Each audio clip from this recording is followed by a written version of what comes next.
Ever since I built my first PC, I've always thought of it as the definitively better platform over console.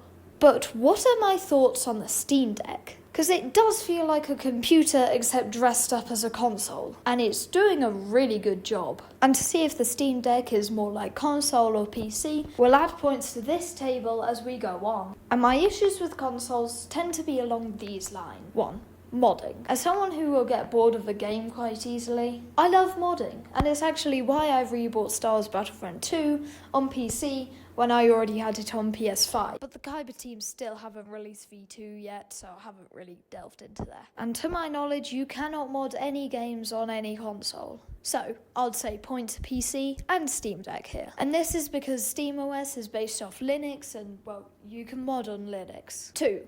Game availability and sales. At first this would seem simple. All three, right? They all have access to the same game library. But PC and Steam Deck do actually have some downfalls in this area. Console exclusives. Forget that. Spider-Man's on Steam.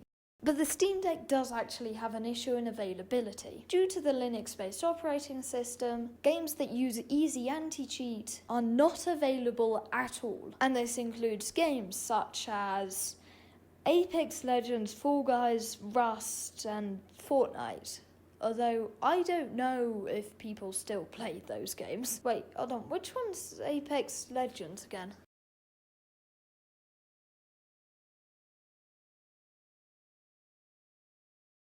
Interesting. But then game prices. Of course, Steam has an obvious advantage here.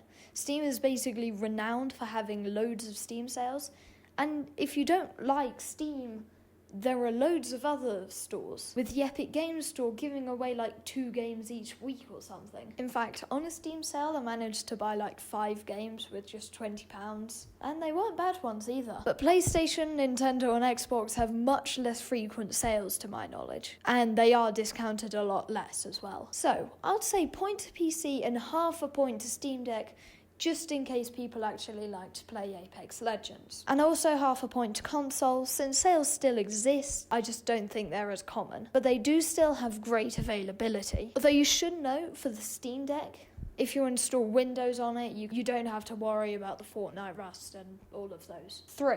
Utility outside of gaming. A lot of people don't just use their computers for gaming. Might also use it for homework or a job or content creation, which is one of the main points for PC over console. And this is where the Steam Deck's open operating system really shines over console. Just press escape, exit to desktop, and you're in a fully customizable Linux environment. Do your homework? Yeah, sure.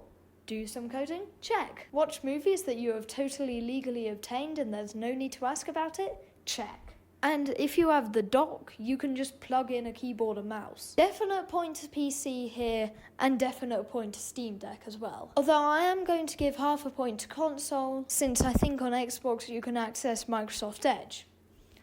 Whoever would want to do that. And then finally, price. Possibly one of the biggest beauties of PC is that your limit really is the imagination. You want 5.2 terabytes of storage? Yeah, sure. You want to cool your PC with mayonnaise?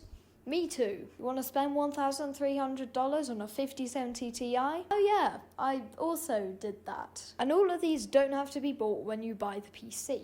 You can just upgrade it and upgrade it and upgrade it, and then you end up with a ship of Theseus. But then for the Steam Deck, there aren't really many big upgrades that you can make from the start, other than getting an OLED or more storage. Then once you buy it, other than repairs, the only reason you're going to be taking a look at those guts is if you want to get more storage. And for $640 and 512 gigabytes of storage, very good deal in my opinion, especially since you'll probably make up that money from the Steam sales. You also don't have to pay for online play, which, who came up with that decision? Then for the PS5, for $550 and 1 terabyte of storage, it's just kind of disappointing, especially considering the online play. I wouldn't give this a point. Finally, for PC.